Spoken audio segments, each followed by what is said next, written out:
So ayan, sa mapagpalang araw muli mga kapatid, this is Brother James Miano and welcome back po sa ating pong YouTube channel. So now for today's vlog, ay magbabahagi lamang po tayo ng ilang tips na maaaring makatulong din po sa inyo.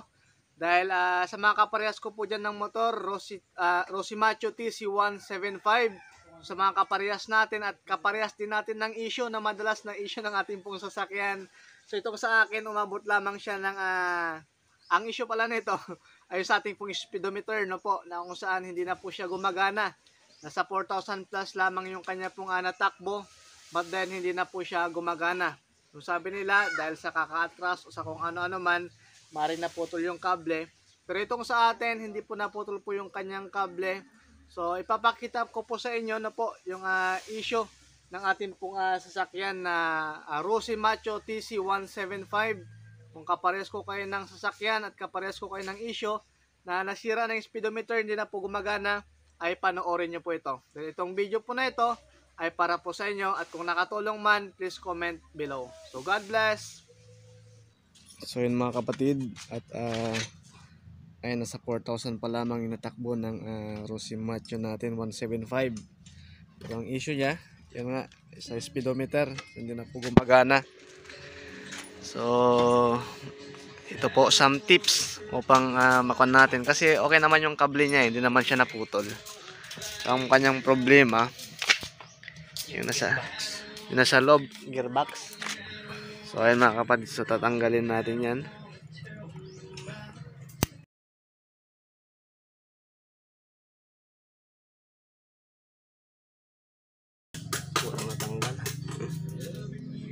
Tanggal yung lock niya. So yun po yung problema niya mga kapatid, kasi yung kable niya naman niya okay naman.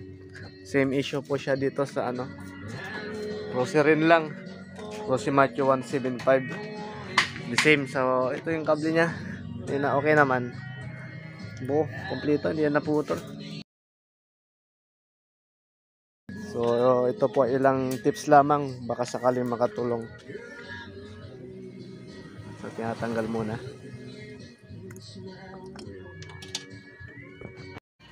So ayan, natanggal na siya mga kapatid, at ayan nga, ang kanyang issue ay bumibigay po yung kanya pong lock.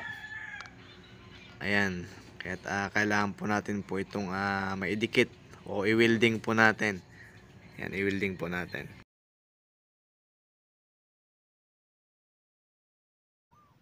So ayan mga kapatid, konting linis-linis lang sa part ng ating pong ispatan. Ayan.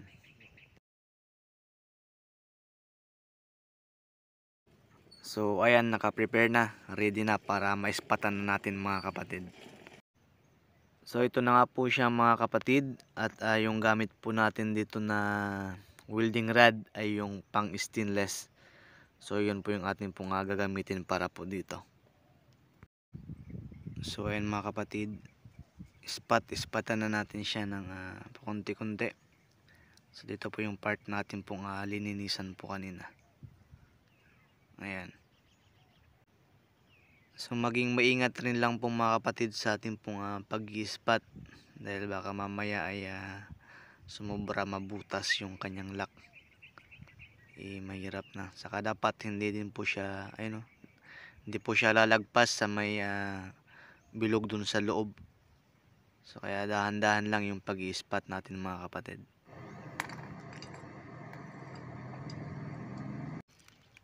Ayan, sa kabila niya naman mga kapatid. So kabilaan po yan.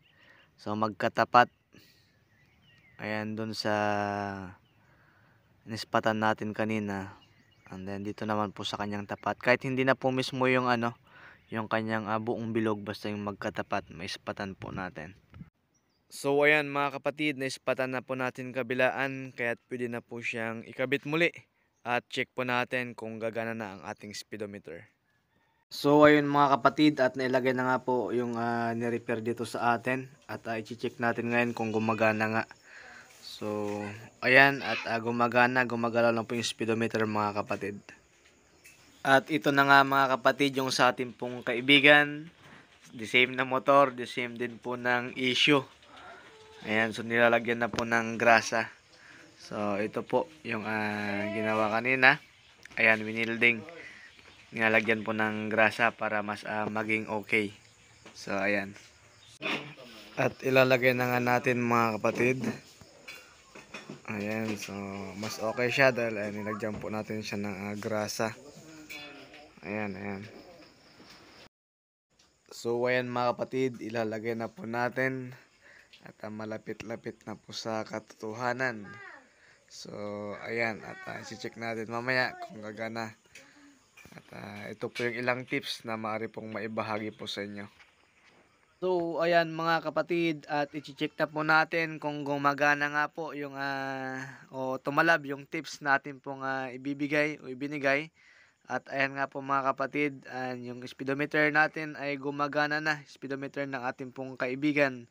So yun po yung ilang tips na ating pong maibabahagi sa araw po nito. At kung sakaling makatulong man sa inyo, ay please click the subscribe button below, paki-share na rin upang marami pa po tayong matulungan. So God bless mga kapatid, God bless.